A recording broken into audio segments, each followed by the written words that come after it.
Assalamu alaikum wa rahmatullahi wa barakatuh. Salam. This is your brother Nafis Abu Zaid. I'm here with my co-host. This is your brother Aqil Ingram. And this is your brother Abdul Haq Baker.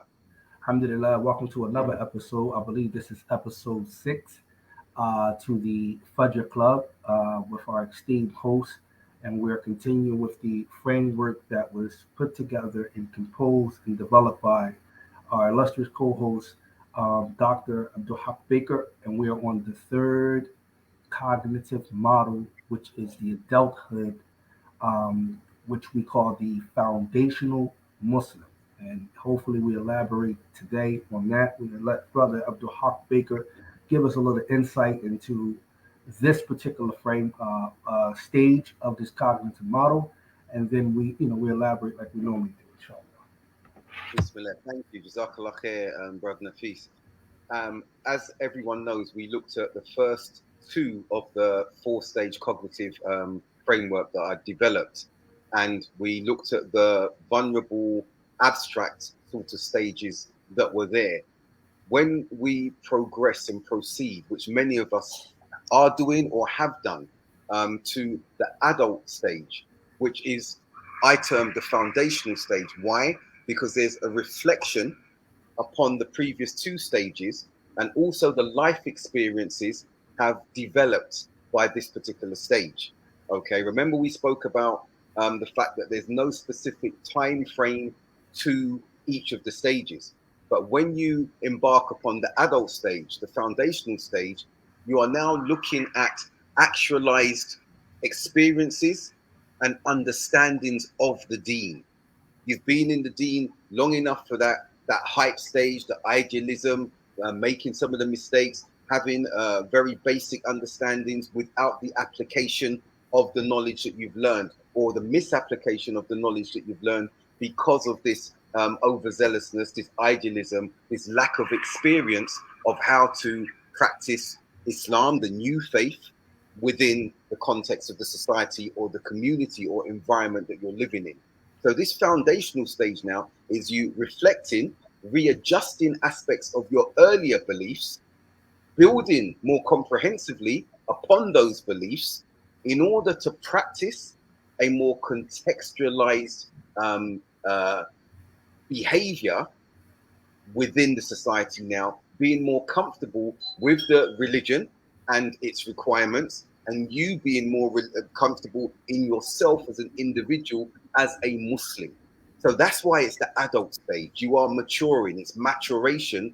Now, yes, there's the final mature stage, which we will look at as it relates to wisdom and looking outwardly now and expounding the first three stages of knowledge. But this stage is an adult stage, is a stage of maturation, and the first stage, or the embedding of actualization of practice and understanding, as opposed to abstract understanding, taking understandings and thinking we need to practice the way they do in the Middle East, the way they do in Asia, the way they do in Africa. We are now able to actualize how to practice within the context of American society, British society, Western society. Yeah, and just to add some more color to that, and I believe I'll be mostly echoing what you're saying. At this stage, the individual comes into self-discovery, and I'll mention what I mean by that. So when we're first coming into the faith and we're learning things, you're reading things, you are around the community, you have teachers, you develop this ideal of how you think things should be theoretically, but then you have some experiences. You're around the community. You see some things that go right. You see some things that go left. you get married, right? You have children. You have to function with non-Muslims in society that you live in, and then after a while, you build up these experiences, and then you have to fit what was once theory into these experiences. Sometimes it matches, sometimes it doesn't, and it forces you to rediscover yourself and be comfortable inside of your faith practice at the same time, right? So then in that space, it brings you to a point where you can begin independent thought. right? Independent thought, of course, within the confines of our legislation, and with the guidelines of our legislation, but independent thought, nevertheless. No. I think you've in mashallah, you beautifully put, brother Aqil. You've crowned what I've said much more eloquently. Jazakallah khair. Now, I just want to touch on some key things in regards to the differentiation between maturity in Islam and when do a person actually mature in Islam.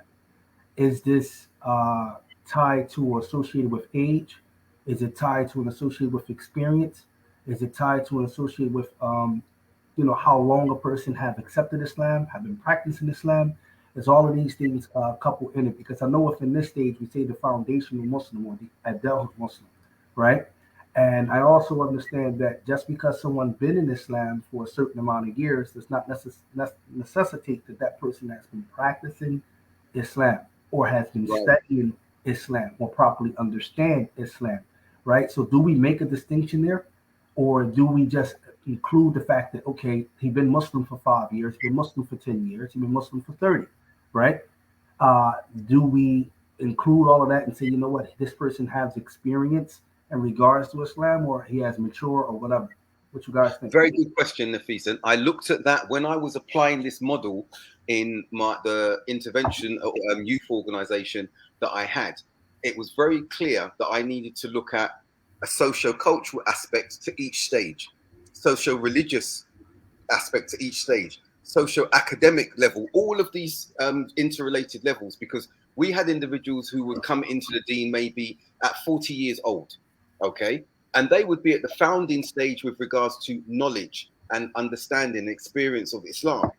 But when we looked at the economic or the socio-cultural aspect, they were veterans in life. They had life experiences that placed them at the adult stage or the mature stage. So this is where the framework then branches out. So when dealing with such an individual, let's stick with that example, he would be or she would be infused with knowledge and teachings from the founding stage, okay? Because we would identify that that's where their religiosity, their religious understanding was starting at.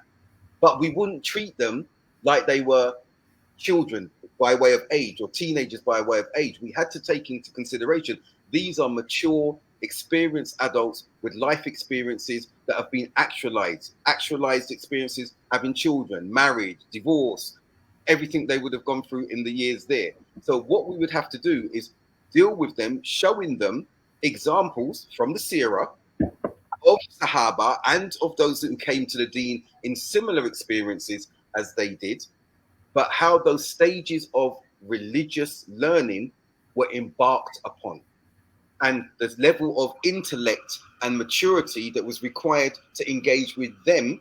Whereas if so, for example, we would not have them in our community sitting in a class of 15-year-olds, 20-year-olds.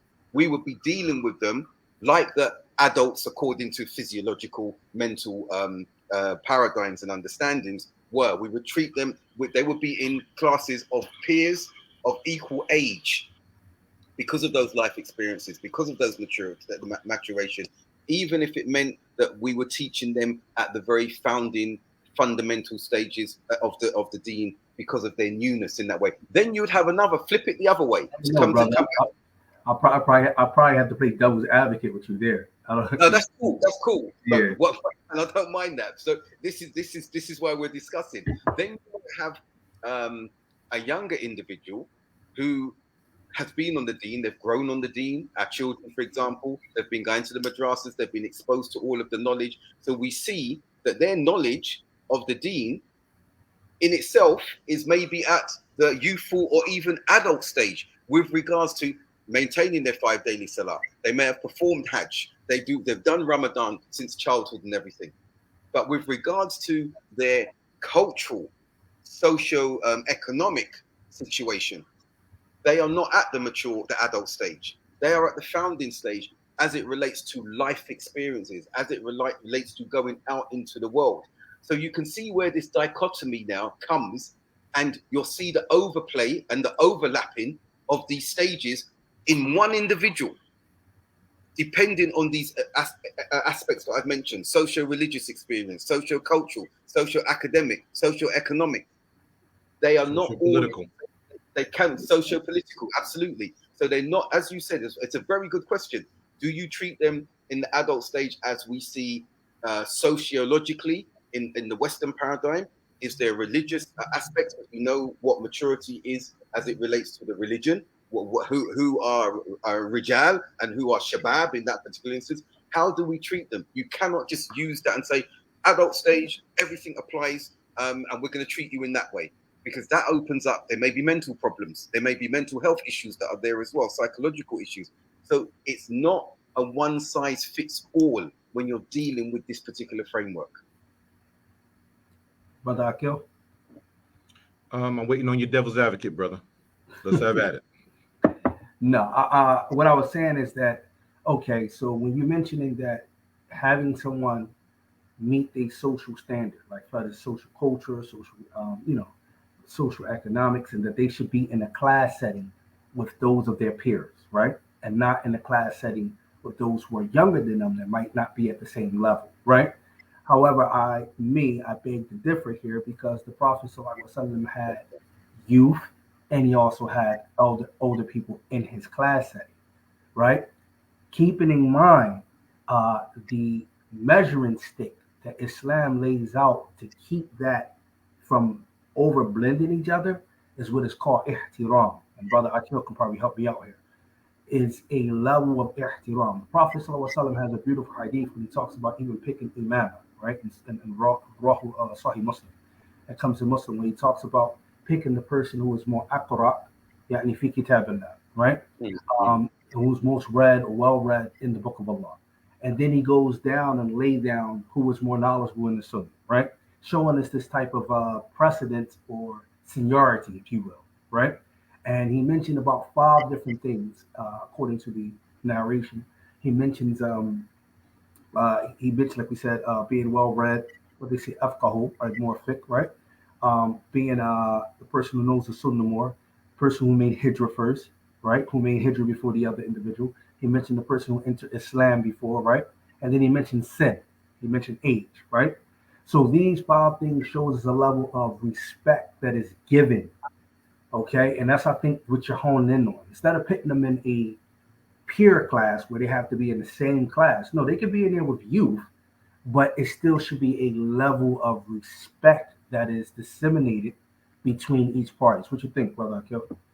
Before Brother Aqil responds, I'm going to come back on that. I think that's beautiful that you gave that, and it's very important for our audience and participants to hear this because that's accurate. That's but right. Now, push back. Looking at that now, that is somewhat of an idealism until we know that we have that context in which to implement that. Because we also have from the Deen where the Prophet ﷺ taught us, and we saw from the Sahaba, that when they were speaking to a particular people of particular rank, they would speak to them specifically, privately, whereas if it was another type of people, they would speak to them in a different context. So when we're looking at individuals they may be at the adult phase with regards to their socio-economic, socio-cultural, but socio-religious, what we don't want to do is undermine their well-being and their self esteem, that you've come to the Deen, but you are in a context and level with the youth, especially based on the experience that they've got. So it would be speaking to them in the context of their achievements within that society. Now, if what you're saying was within an Islamic society that's established, then I would say no problem, because we see that. I've seen it in Saudi Arabia. I've seen it in the classes. But when we're looking at that within a Western context, that mentality and mindset is not there with such individuals until they've had development and inculcation in the Deen. So if you're dealing with an elder who's coming to the Deen at that age with those experiences, and we try to tell him what you've mentioned here, that you will be sitting with the 7-10-year-old who's versed and everything like that, or the 15-year-old or the 18-year-old, this will be something that could actually detract from the individual wanting to continue to engage or grow in the deen, because he will then perceive I'm being treated like a child and my life experience and where I've come from is not being taken into consideration. Again, I'll end on this point by repeating everything you said is in its place. But within a Western context, with such individuals, this is somewhat of an idealism at this stage until they become more versed in the deen like we have been, where we are happy to sit with and learn from a child, a youth, because we recognize those 5 stages that you have highlighted.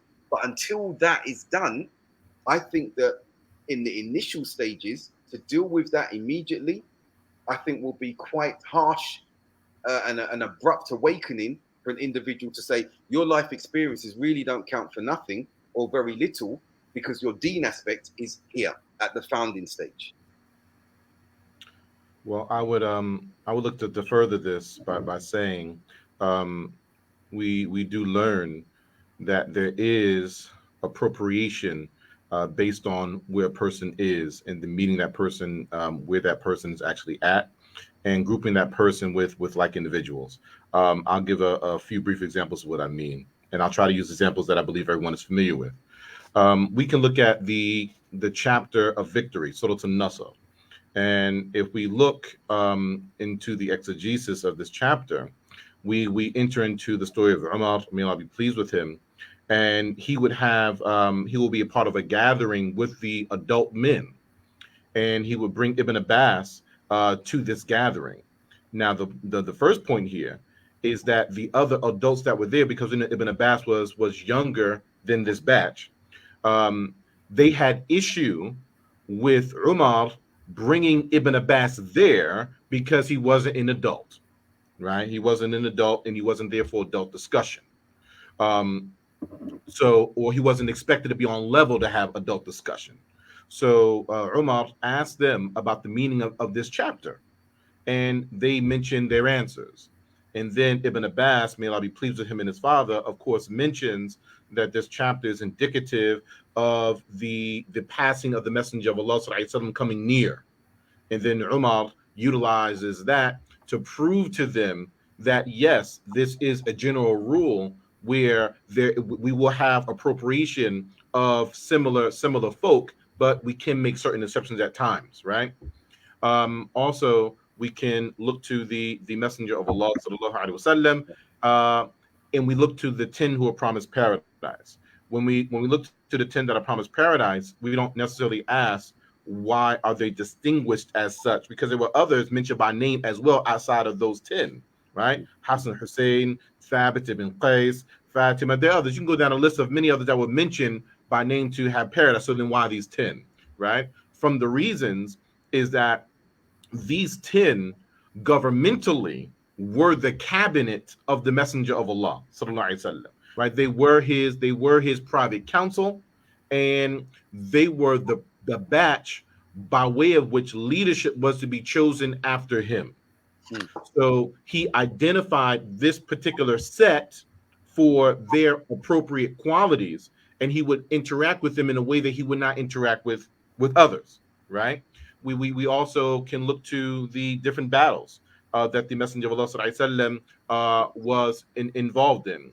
There were those amongst the youth that he would not allow to participate until a certain age or until certain qualities. And on the other end, you have, for example, he wouldn't allow individuals to participate in certain battles unless they already participated in the battle previous, like occurred with the Battle of Uhud, right? For example. So ultimately, we have the prophetic tradition, albeit with some discussion, but nevertheless, the statement itself is a true statement. Nazil and Nas Naziduhum, to place the people in their appropriate places. No, barakallahu fiqh. That appropriation is something that is actually distinguished, and you brought the examples beautifully illustrated. I think we might be losing you a little bit. Yeah, you've frozen on us, Nafis.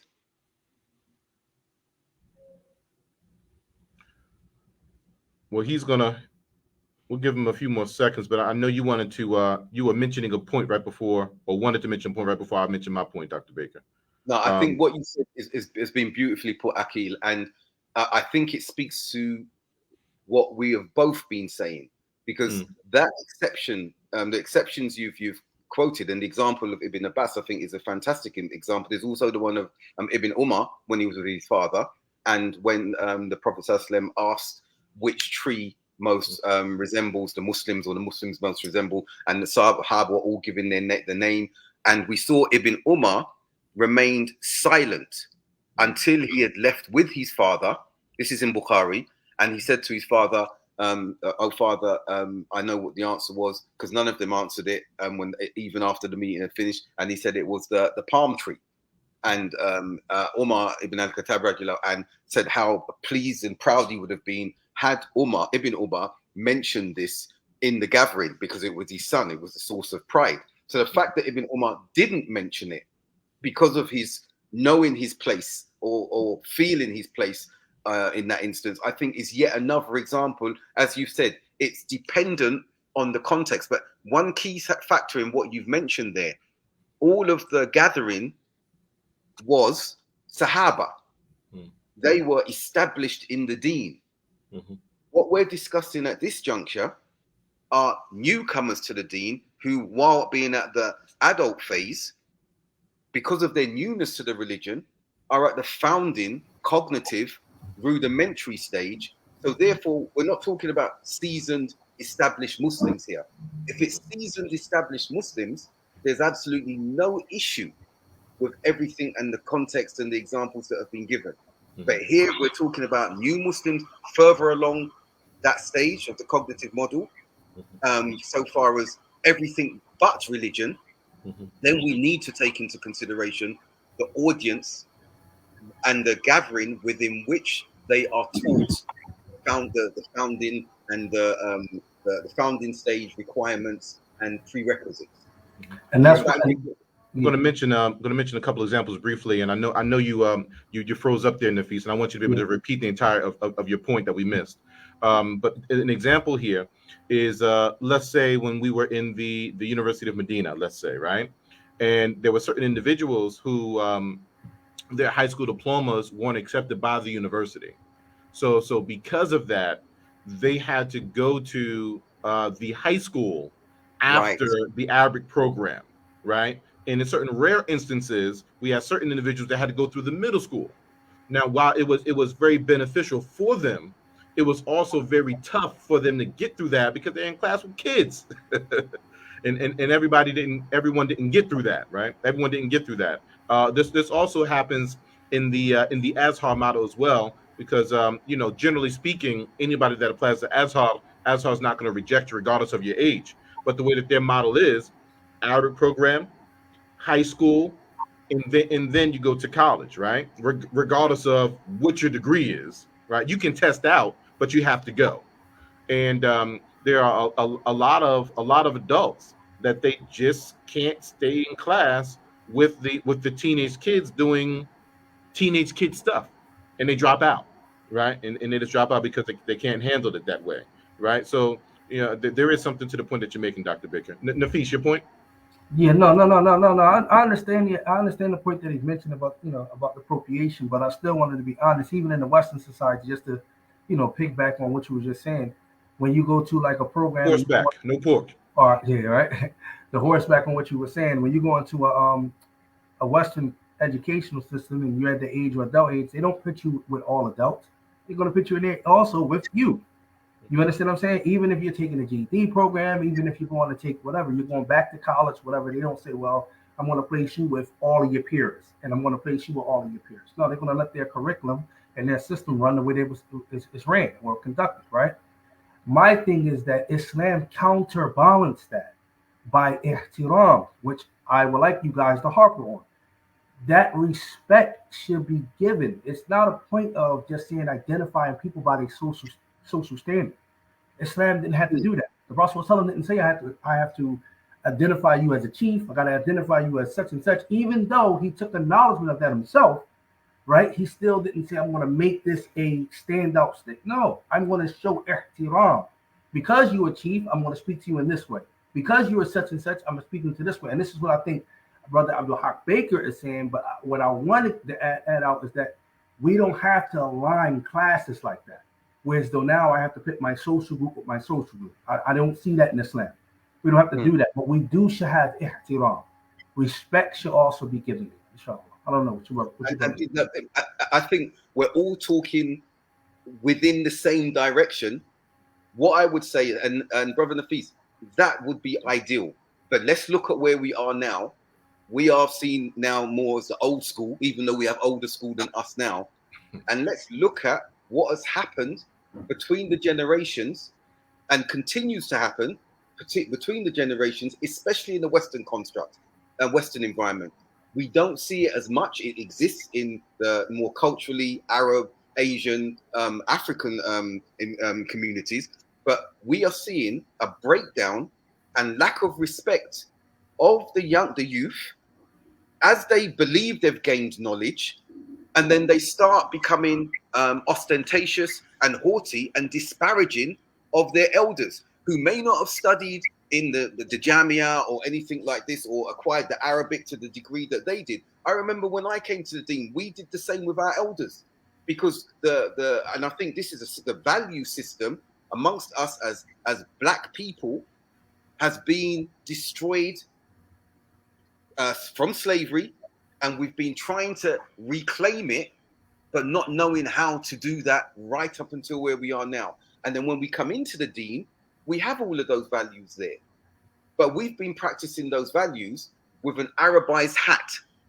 or a culturally appropriated hat, discarding any existing cultural aspects that our parents may have raised us with, whether we were raised in single parent homes or with both of our parents there. And so we start again, and that's when we start using Islamic tenets and use them in abstract and throw them like darts at each other and at our elders, silencing our elders with ayat, hadith, statements of scholars and ulama that maybe our elders are unfamiliar with and cannot argue with, because they've become attuned and accustomed to respecting whatever comes to us from the Quran and the Sunnah, having humility to hearing that, unlike the younger generation. So when you've got that happening, and we've seen youngsters humiliate elders using the deen. So that's why within the context that we're discussing at the moment, again, I will beg to differ slightly and say, this is very good, that's what you've highlighted, but it is an ideal that we have to strive to achieve, because it doesn't exist now. I'm not talking about class system. Like you said, no, Islam removed all of that. But what I'm saying is that when I'm looking at this model, when I'm looking at individuals coming into the deen in the West, I'm looking that they are coming with particular baggage. They're coming with particular esteem from where they come, even if it's ranked with age. You and I both know our generations. If someone was a year older than us back in the day, 6 months older than us, we gave him props. We never said boo to him by virtue of the fact that he was a few months, a few days, a few years older than us. That's disappeared with the younger generations. In fact, they want to bring down and denigrate others, to step on their shoulders to say, look at where I've stepped, which is higher than this individual you once used to respect. Until that's addressed with tarbiyah, okay, then we have to be very careful about imparting knowledge to the parties that we are imparting knowledge to, because we even saw in Medina, we've even seen in the sittings with Sheikh Rabi', I've been in them, where someone younger is being given acknowledgement by the Sheikh, and he's suddenly elevated above those who've been more established. And you would know that reality more than us in the UK, with what I've seen happen with some of those who are seasoned in the dawah in America, and how they were dealt with by individuals who didn't even graduate, but picked up the Arabic and were in front of the Sheikh's face enough for him to have familiarity with him and to rise in the ranks in America, and then start discarding and disparaging elders who had built communities, who had built in America. So that reality is what we're looking at now.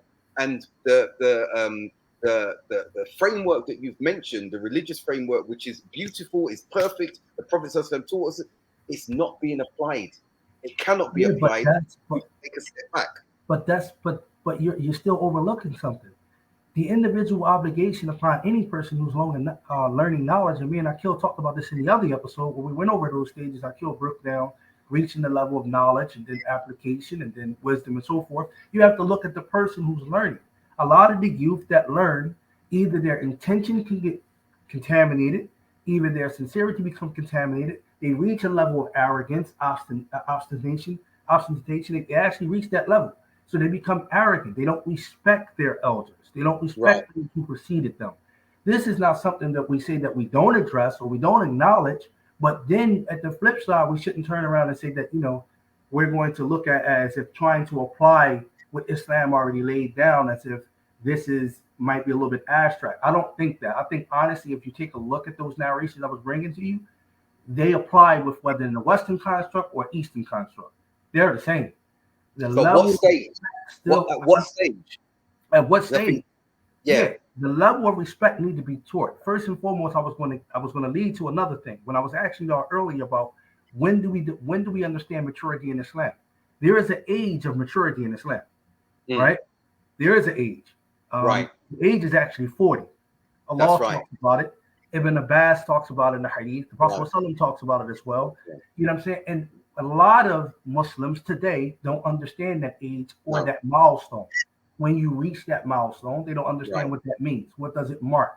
Or that level of respect. They don't. I just think they need to be reminded, retaught, always asked out about showing that respect. I'll let Brother Aqil go in now. So what you're saying is at that point, the brothers start opening doors for him, let him sit in the front seat. That's what you're saying? That's what I'm saying. The Prophet ﷺ taught us that when he did what? When you walk with when he walked with his daughter, what would he do? How would he walk beside her? Or how would he let her walk in front? What did the companions do? What Abdullah ibn Umar said? Umar ibn Khattab said, when you're walking with your father, you don't precede him. When you do this adab still needs to be taught. If you look at the Surah, he said that we was taught etiquette before, like we was taught Quran. Right. So I think that need to be harper on more, so that when the youth are with their quick minds and their learning, they realize that they have to have still proper adab. They still have to have proper etiquette. And a lot of people that learn nowadays that we're seeing, the etiquette goes out the door. So when they learning with the sheikh, they might be learning with the sheikh because of the fame the sheikh has, the name the sheikh has, the status the sheikh has. But they're not taking from the sheikh character. They're not taking from the sheikh adab. This is not what they're leaving with. You get what I'm saying? They're leaving with something totally else. I was at Sheikh Rabia's house. Sheikh Rabia is the flag bearer of Jahwa Ta'adil. Guess what? That means if I see something, I got a red flag, I'm going to spot you out. Yeah, I told you, and it goes like that. You get what I'm saying? And you know what, Nafis, what you said, which is beautiful, sticking with the cognitive model, if the youth have been raised upon those etiquettes that you've so beautifully described, and the environment is conducive to them sitting in the classroom, sticking with that example of the elder who's just come to the dean. The elder seeing that, initially having that haughtiness and why am I sitting with the child and everything like that, that young person can become a cause of reflection of that elder, of his socio-cultural founding stage when he was a non-Muslim, she was a non-Muslim, and how they behaved in comparison to what they're seeing of someone of like-minded age, similar age, as a Muslim. So that can happen. Not only the religious side, they're like, I'm 40, I'm sitting with a 15, 20-year-old, his or her behavior it's so impressive that I'm reflecting on what I was like at that age, and it becomes another cognitive opening and learning alongside the deen. That's when it's attuned, when that can happen. And that's what we should be striving for with the youth and with those new elders who are coming in. I still believe it's ideal. I think it's something to be worked towards, but it's something that we should be looking at doing, nevertheless. No, I concur. Mashallah, I concur, brother. I'm going to keep pushing, but I concur. Aqil, what do you think? No. I think we reached a degree of consensus. I would forward a question though. Um, so no contest on the discussion concerning etiquette, right? Concerning the epistemology of knowledge, right, in its track and faith development. No contest concerning that discussion. I suppose my question to you, Nafis, to kind of level this out, would be the individual who is an adult yet new to the faith. How should that person be treated in that person's rearing into the faith? That's my question for you. No, I think just to agree with Brother Abdul Haq Baker, I believe that whatever teacher that is in front of this individual should take in consideration the status, the position, the understanding or level of understanding of this individual, because it's going to help better making the dawah more effective, right? So even if he's 40, for example, or he's 52, for example, right? Then you probably wouldn't teach him the same way you would just teach. And that's what I think the Harpiker was getting at. You probably wouldn't teach him the same way you would teach someone who was more younger than him. So you probably would take a different approach, taking into consideration the level that that person is at. I still think that, the youth, it is a barrier. The youth need to be taught etiquettes more than teaching them knowledge in the beginning. And that plays a part in the teacher. And this is why it's very important. Back then, you know what I'm talking about. When you sit in front of a certain imam or a certain scholar that have a certain aura about them, you know what I mean? They have adab, they're strong in regards, not to say knowledge. What do you get from them? It exudes from them, right? You're going to get it. You feel this certain respect that you're going to have for the sheikh, right? Dignity. Say it again. Dignity. Dignity. You get what I'm saying? And you're not going to approach him any type of way, and you're going to learn from him. And I think I want you to continue. I think we may have lost Dr. Baker here. He may have frozen. Dohak, is you there? Either that or he's frozen. He's holding his disposition very, very well. but No, go ahead. no, Come back. Go ahead. Now, inshallah, he come back. He did froze. Mm-hmm. But you understand what I'm saying? So yeah. I think that dignity still need to be there with the teachers. And then I think in regards to that, the elders, he's gonna come back in, inshallah. The elders need to understand that at their journey of learning, at their beginning stage, right? They still have a development process that they have to take on too. You understand what I'm saying? So it's not going to be so easy for them that, and I know it, to study next to a person who's like 15 years younger than them. You understand? But they're going to have to say, okay, I'm going to swallow this pill, right? And I'm doing this for the sake of Allah. And I'm going to learn, even if I have to learn next to someone who's younger than me, right? Mm-hmm. And if we can try to work on that, bridging the gap between the youth and the elders. You know what I'm saying? I think that's what this second stage is so much about, and why they went aloof, because the youth started to break away and disrespect the elders as if their status doesn't mean nothing. Their seniority, them preceding them in Islam, them preceding them in different things, social or economically or education. You know what I'm saying? All of these different things were just discarded. No, you don't have the knowledge of hadith. You don't have the knowledge of Quran. You don't know the terminology. You're nothing. I think that's totally blatant disrespect, and that's a disrespect to the knowledge that they claim to actually possess. And on the other side, on the other side. Well, before I say this, I just want to say that you said exactly what I wanted you to say. I wanted Dr. Baker to hear you saying that, just so that we can see that we all really saying the same thing. We're just speaking about it from different sides of the same thing, right? Okay. But we can reiterate that when he comes back. But to your point that you're making now, and on the other side as well, with some of our brothers that are older and more life experience. You don't understand money. You don't know how to run the masjid. You don't know how this works, and so there has to be a coalescence from both sides. Right? No, and it should be. Mm-hmm. And you utilize that strength. So if you know that the elders has preceded you, they very well established economically, I mean, economically, whether social culture, they're well established. Why not utilize that? Why not defer to them in that regard? If they know how to better maintain things, like you said, administration, then let them run it. It shouldn't be we're going to chase the administration away because they don't know certain terminologies or they haven't studied in a certain way. No, they still have certain qualities about them that they know how to run. Because if we do that, it's going to be chaos, which we have seen. A bunch of youth getting in positions that they are not even qualified to actually run. You understand? All because they feel as though they add a level of knowledge, quote unquote. And so they chase away the elders who actually know how to maintain. You know what I'm saying? Like what you're saying, who know how to do administration runs, who know how to make sure things are going to be actually established, who know how to make sure the bill is going to actually be paid. This is going to actually run this way. You know what I mean? How to establish those connections. I don't think that we should throw that away. You know, Abdul Haq Baker said the site had crashed. So Okay. Yep, and maybe a connection issue in the general vicinity where he yeah. is. All right. What I would like to do because it's 8 o'clock, if we can I post some of the stuff that some brothers have pasted up here? I think Let's there was go. an alignment and agreement what we had. Let's go. Brother Duhak Baker said he's going back on the link. He did say that, but however, he doesn't see us there. Yeah, we have some tough technical difficulties, brothers and sisters.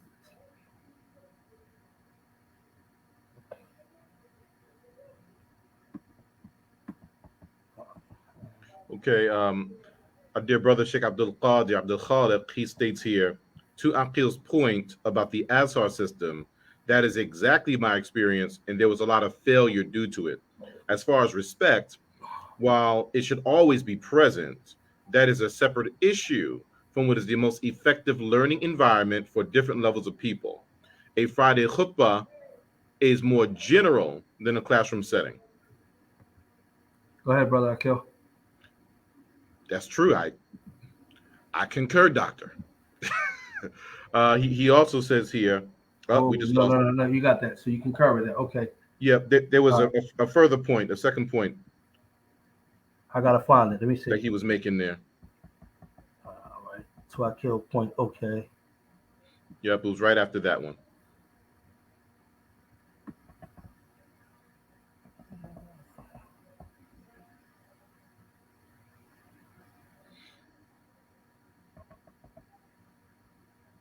Yeah, I see this, but I don't see the other one. He said. Okay, it He was said. saying It something to the says effect doctor. of to the Yeah, social. That's all I saw of it. say it again. It says something to the effect of to the social or something social. That's the first part that I saw of it before it faded out. Oh, the social. Yeah, he posted that first. Okay. Social. He Yeah. further states the social and cultural dynamic in Arabian society and its construction in the time of the Prophet sallallahu alaihi wasallam, the Sahaba, the companions radiallahu anhum, was very different than ours, and that's true. That's true. That's true. Now, I think because of where we are, and you can speak to this as well, Nafis. I think because of where we are in our development of Islam, it's not exactly the Meccan period. It's not exactly the Medini period that we can parallel what we're experiencing to that, but maybe more one than the other. And I think definitely we're more inclined to the Meccan period than we are the Medini period, where we are in the West. Definitely in America. Our British brothers are probably 2 to 3 generations ahead of us in their development of Islam in their country. But yes, I say that I agree with Sheikh Abdul Qadir's point, right? But I think we will be extracting many more lessons from the Meccan experience of the Prophet ﷺ and the companions than we would be from the Medini experience, because we're not fully established yet, and we're not integrated fully into this country yet when it comes to our social spiritual practice. No. Okay, we have the Muslim chaplain, our dear brother, Chaplain Antigua. Assalamu alaikum. And we say first, wa alaikum assalam wa rahmatullah, before we forget to return the salam to you. Can you incorporate the fact that the natural disposition or personality traits of Abu Bakr and Umar, for example, didn't essentially change after embracing Islam. This is actually interesting for a myriad of reasons, to be honest with you. But yes, so Islam does not change who you are. Islam doesn't change your personality. It further improves and enhances who you are. So you don't have to take another individual and become a carbon copy of someone else, right? That you look up to.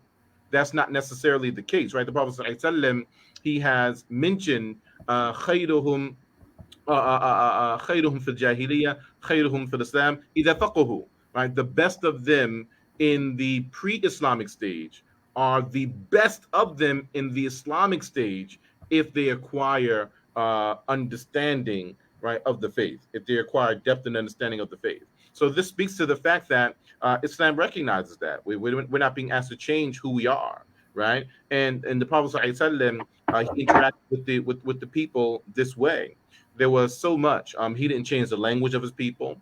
He didn't change the cultural foods of his people. He didn't change the cultural dress of his people. And many of their typical cultural practices, even in business, he didn't change. There was only when there was a cross section between culture and legislation that we're meant to choose legislation over culture, right? And to your point, with Abu Bakr and Umar, with Uthman, any one of the companions, that they have the qualities that we know that they had. Abu Bakr with his forbearance, Umar with his tenacity, Uthman with his modesty. These are qualities that remain with them after embracing the faith, even though they're qualities that can differ with one another, particularly when it's time to make strong decisions that will affect a large body of people. All this being true, though, what we do see, we do see, and this is maybe highlighted more so in Umar than the others, but what we do see with time, we do see a balance and a leveling out of those qualities. So as forbearant as Abu Bakr was, when he becomes the caliph and he has to make certain decisions concerning the Roman Empire, concerning the Syrian the Syrian occupation, he took very strong stances and wasn't as forbearant, right, as he once was, right. We see Umar, for example, may Allah be pleased with him. He starts to become much more leveled out and much more balanced, and having that same tenacity, but withholding it, and then knowing where to place that tenacity instead of it being a constant throughout the entire of his personality. So those qualities were still there, but Islam enhanced that, and we hope the same thing for ourselves as well. Barakallahu feek, Sheikh. One more, let me see here. Here we have Abdul Shakur Muhammad. May Allah preserve you, my dear brother, and may Allah preserve that fur that it appears that you're wearing as well. Um, the majority in the West don't respect knowledge. This is why it has to be a reminder, or there has to be a reminder to the people on respecting knowledge. Um, agree with that a thousand folds. No contest. Yeah, agree with you. May Allah reward you. Poignant point. And we see we have the gallant Dr. Baker. He's back with us, huh? And this time Yeah, not in the double. He's become a I'm not singularity at sure this point. what happened. Huh. I'm not sure because I saw you both drop off, and I was thinking all of us lost the signal. But I Uh-huh. think it must have been just me. So I tried to It, get back in. I'm it, here. it, Alhamdulillah. it was Have just fun it was today, just everyone. you. Huh? Yeah, we were Mashallah. still Just rolling only here. me. Only me. Mashallah. Alhamdulillah. Please carry on. I'll jump in on the thread that Well, you're on, inshallah. excellent. So at this point, we're taking some of the questions and the comments from our brothers. We've taken about four thus far. I don't know if we have any more. We're on to the next one at this point. Nafis? Um, yeah, I was looking at this here. I'm going to show it. I think it's another part to it. Okay, our sister here, Kali Khadija Merritt, may Allah preserve you. She states, the establishment of balance between the generations is extremely important. A handoff of sorts. Many of the Prophet's companions were young, and he set a standard for this. Sallallahu Alaihi Wasallam, and Allah knows best. What I would mention here is this speaks to leadership and a leadership model, right? The it can be said that the highest human act is to inspire. And we see that the highest level of leadership is not to garner followers, but the high level of leadership is to multiply the self and create new leaders. And we see a clear example of the Messenger of Allah sallallahu alaihi wasallam doing this in so many different areas, right? For example, it can be concerning different battles and who he would allow to be his lieutenant in a particular battle. He would alternate that. When they would lead the prophetic city of Medina, we would see that he would leave different people in his stead to oversee Medina. At times Uthman, at times Ali, at times others amongst the companions as well, and giving them training so that when it is time for them to come into their own, that they're fully prepared to do so. But definitely, Dr. Bakr is back. We want to hear what you have to say to that. May Allah preserve you. No, mashallah. Yet again, Sister Kali has come with a very comprehensive statement, which I think encapsulates what we've been discussing earlier on. And what we're seeing in our own communities, and I'm talking pre and post conversion, is a reluctance to hand over the reins of leadership to the youngers, to prepare them, to inculcate them, and to have trust of them on the one hand. And then on the other hand, what we were speaking about in more details earlier on were the younger ones having an impatience due to their exuberance, their over exuberance, and seeing that they are dissatisfied with the status quo and wanting to change that to an idealistic model. Let's be clear now, an idealistic model, because the model they see does not emulate what they have in their mind at the founding and youthful stage of the prophetic model. They cast aside the experiences and challenges that their elders have had. So therefore that impatience comes in, and you have friction between the young and the old. You have splitting, new centers being established, with the young going off and trying to set up this idealistic center, and then they themselves fall into problems because they realize it's not pure enough and we want it to be. And we see that fracturing taking place. So it comes back to what Sister Kali's saying, and it comes back to what you were saying, Nafis. Etiquette, character building should be done before entering the books, not of Aqidah, because that's very important, but before entering other jurisprudence, should I say, I'm getting my tongue tied, fiqhy issues that have no bearing, immediate bearing, to the reality of the community at that particular point. So yes, once that harmonization is done, and it's something that must be continuous, then we will have that handover, as the sister is highlighting, and it will be smooth, transitional, like we saw with the young Sahaba, assuming responsibilities from the elder Sahaba. That's only then will that be realized. But at least discussing it now, acknowledging it now, is the first step. No. Barakallahu feek. No, I agree with Dr. Abdul Haq Baker. And just so you know, earlier we did agree with you when you froze up and you was out. We did agree with your point earlier. So we all speaking the same thing as Brother Aqil mentioned. We're just coming at it from a different angle. And I do agree that there is, like I was saying, there is a gap between the youth and between the elders. And you had just eloquently put it so nice when you just said how they are impatient, exuberant, and they are pushing towards this, as far as on the youth side. And then on the elder side, they are reluctant to pass over the torch and so forth. So I think, yeah, beauty there is there. That is that. If we look at that in a macro problem, a macro situation, and we're not just confining it to Islam and amongst the, and we're not, and I'm saying, let's look at a black issue. Okay, look at Africa. Look at the African continent. Look at the takeovers that's just attempted in Burkina Faso and what's happening.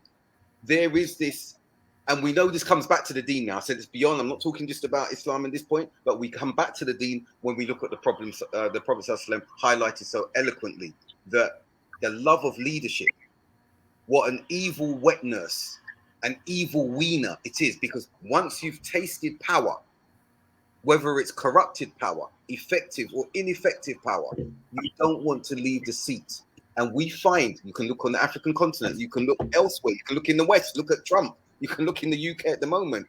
Giving up power, handing over power can be difficult if the intention is incorrect and your concern is not for the welfare of your peers, your community.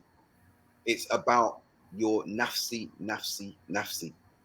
And so us who have built, we want our legacy. Oh, I started this community. I achieved this. I connected us with the scholars. I want that to be recognized. We need to move away from that, because the current age that we're in, the social media age, which some of us have jumped upon as well ourselves, we're all about popularity. We're all about likes, subscriptions. And this is very, very dangerous and destructive, and it's against the manhaj of the Anbiya, because we know some will be coming with 1 follower, 0. I beg to differ, brother. No problem. Honestly, because it's like I understand what you're saying. It's definitely dangerous, but again, we are toward the actions, and in that hadith is talking about actions of worship anyway.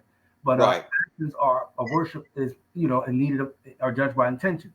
So if we're going to utilize a tool, which social media becomes at this point, to give dawah, and it's a formidable tool, right? Then a part of that structure is, in order to utilize it, there are certain things that's going to happen, such as the like button, right? Such as having followers, subscriptions, right? Such as having all of these different things that are associated with it. I think the problem, though, what you're talking about, what we're afraid of, is doing these acts, which are highly noble acts and acts of worship, so solely for the full base of followers, subscriptions. Right. That's what I mean. Yes. But if you're doing it so that you can spread the dawah, and you're doing it in a proper manner according to your level, then that's no problem. You're excluded from it. What you're saying is exactly you've articulated. No, because I see a lot of people, and Aqil probably can speak to this. I see a lot of people take indirect shots at people on social media. They call them social media influencers, or I mean not influencers, but social media students, and it's like a double connotation to me, because I'm thinking like, oh, okay, they don't suppose to utilize this platform to teach. I mean, at what point do they suppose to utilize? No, we should spread the dawah. We want everybody to spread the dawah according to the proper method, right? I agree. That's a good qualification. Yeah, but it shouldn't be that anybody that's on YouTube should be just grouped in with being an evil caller or someone who's ignorant and so forth. Allah knows best. But I appreciate everybody that responded. I appreciate the co-hosts for their time and for their wisdom and for their advice and also for their instruction. Today was a beautiful conversation. There was a lot of other things that were mentioned that will have to be a separate concept, or a separate show episode. But I think for the most part, we touched on the foundational stage that Brother Abdul Haq was talking about. And really, I think in this stage, what he was saying is that you have to watch out that when you're mature enough, you have to understand that at a certain level, there is a difference in between the elders and the youth, and that the elders should have a working relationship with the youth by removing that reluctance, and that the youth should have a working relationship with the elders by removing the impatience and wanting to so have a pure Islam. They should have some type of harmony with themselves. And Brother Nafis, if you don't mind mentioning, as we said when we were discussing outside of the group, it's important for the audience to know, why is the Fajr Club different? Yes, we're just talking about a framework that I'd worked on and introduced. And as we proceed and progress, there are going to be other aspects, religious, academic, otherwise, that all of us may bring to the table. But why is this different? Because, like, for example, this framework, once we've completed the fourth stage, I'm going to be prepared to share in the WhatsApp group or the mediums where we've got the participants, those frameworks and aspects of my PhD and even my book with those who are participating now. So they will have that at their fingertips to pick apart, to disagree, to build upon. The Fajr Club is about not just discussion, it's about building and equipping ourselves with tools, ideas to go back into our communities, to reflect, and if we decide, implement aspects, modified or otherwise, or move in a different direction, but to have something that we have built upon in our conversations. No, I mean, hopefully everybody benefited. Go ahead, brother.